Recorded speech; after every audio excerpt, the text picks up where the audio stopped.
YS Jagan Reddy గారు, మన YS Rajasekhara Reddy గారు ఉన్నప్పుడే నేను ఆయనతో గొడవ పడి ఒక దళితుల కాలనీని కాంగ్రెస్ పార్టీ ఆక్రమిస్తుంటే పోరాడిన వాడిని, భీమరావు వాడ అని చెప్పి.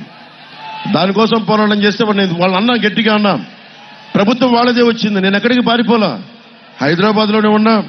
వాళ్ళు చెప్పారు వాళ్ళ గుండాలు వచ్చి దాడులు చేస్తారంటే, అరే నేను భగత్ సింగ్ని గుండెల్లో పెట్టుకున్నాను, నేను అంత భయపడుతున్నాను. గూండాలకు భయపడేవాడు, మన ఏదో మాట్లాడుతూ ఉన్నారు, గూండాలకు భయపడేవాడు పార్టీ పెడతాడా? అసలు ప్రాణాలకు భయపడేవాడు పార్టీ పెడతాడా? పెట్టడు.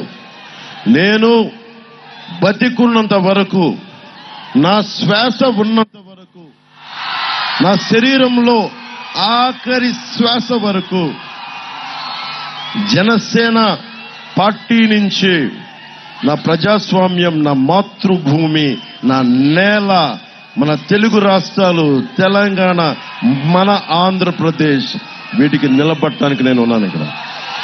ఎందుకంటే నిజంగా నేను ఓట్ల కోసమే, అధికారం కోసమే అయితే ప్రధానమంత్రి గారు నాకు ఎంత సన్నిహిత్యం మీ అందరికీ తెలుసు, ఎంత సాన్నిహిత్యం ఉందో. పదవే కావాలంటే నేను వెళ్ళిపోగలను. ఈరోజు ప్రధానమంత్రి గారు లాంటి ఒక దేశభక్తుడికి అండగా నిలబడ్డాం.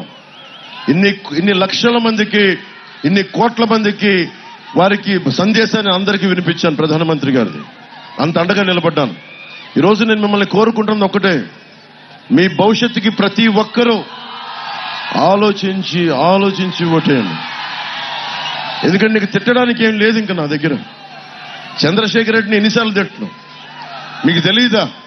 నాకంటే ఎక్కువ తెలుసు మీకు. కాకినాడలో ఏం చేశాడో నేను చెప్పాలా? నేను ఈరోజు ప్రత్యేకించి ఎవరిని తిట్టదలుచుకోవాలా. ఎందుకంటే కోపం మీకు రావాలి, నాకు కాదు. నాకు వస్తే సరిపోదు కోపం.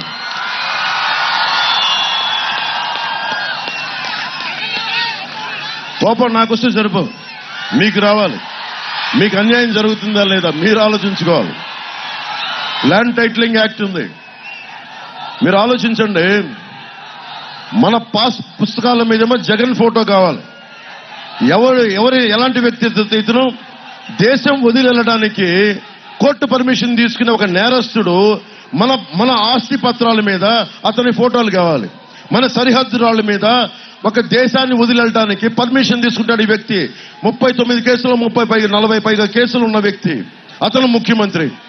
అలాంటి ముఖ్యమంత్రి వచ్చాడు అంటే తప్పెవరిది? తప్పెవరు చెప్పండి?